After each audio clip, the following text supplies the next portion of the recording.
தமிழன் என்று சொல்லடா தலை நிமிர்ந்து நில்லடா என்று கேப்டன் விஜயகாந்த் அவர் வழியில் கேப்டன் விஜயகாந்த் அவர்கள் தன்னோட பையனை முதல்ல அறிமுகப்படுத்துகிறார். இரண்டாவது பையன் சண்முக பாண்டியன் அவரை ஹீரோவாக அறிமுகப்படுத்துகிறாரு. அப்போ மூத்த பத்திரிகையாளர் எல்லாருமே தன்னோட வீட்டில் சந்தித்து பேசுகிறதுக்காண்டி எல்லாரையும் வர சொல்லியிருக்கிறாரு.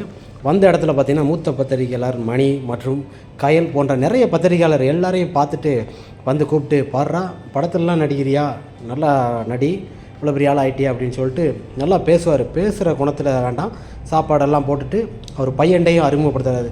இவங்கெல்லாம் பழைய ஆளுக்க, இவங்கெல்லாம் நமக்கு ரொம்ப வேண்டப்பட்டவங்க அப்படின்னு சொல்லி எல்லாரையும் அறிமுகப்படுத்துகிறாரு. ஒரு அறிமுகம் என்பது சொல்லவே வேண்டாம். மீடியாக்களில் சரமரியாக பேசக்கூடிய ஒரு ஆள் யார் என்றால் அது கேப்டன் விஜயகாந்த் அவர் தான். பத்திரிகையாளரிடம் பணிவோடு துணிவோடு பண்போடு பேசக்கூடிய ஒரு நல்ல நடிகர் யார் என்றால் அது கேப்டன் விஜயகாந்த் அவர்கள் தான். ஏன்னா மற்ற நடிகர்களை நாம் ஒப்பிட போது கேப்டன் விஜயகாந்த் அவர்கள் தான் கரெக்டாக தன்னோட பதிலையும் கரெக்டாக கொடுக்கக்கூடிய, ஒரு பத்திரிகையாளருக்கு மதிப்பு கொடுக்கக்கூடிய ஒரு நல்ல நடிகர் யார் என்றால் அது கேப்டன் விஜயகாந்த் அவர்கள் தான். மிக சிறந்த ஒரு நடிகர்லே அவர் தான். நல்ல அன்போடு பேசி எல்லாருக்கும் சாப்பாடு போட்டு பழகிற இருக்கணும்.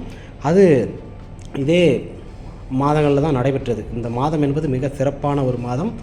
அதுவும் இந்த மாதங்களில் மிக சம்மர் காலம். அப்போ என்னென்ன வேணுமோ எல்லாருக்கும் கூல்ட்ரிங்க்ஸ் எல்லாத்தையும் வாங்கி கொடுத்து அன்போட பத்திரிகையாளர்கிட்ட பேசு அந்த பணிவோடு தன்னோட பையனை அறிமுகப்படுத்துகிறாரு. சகாப்தம் என்ற படத்தின் மூலம் கேப்டன் விஜயகாந்த் அவர்கள் என்றும் நினைவில் கேப்டன்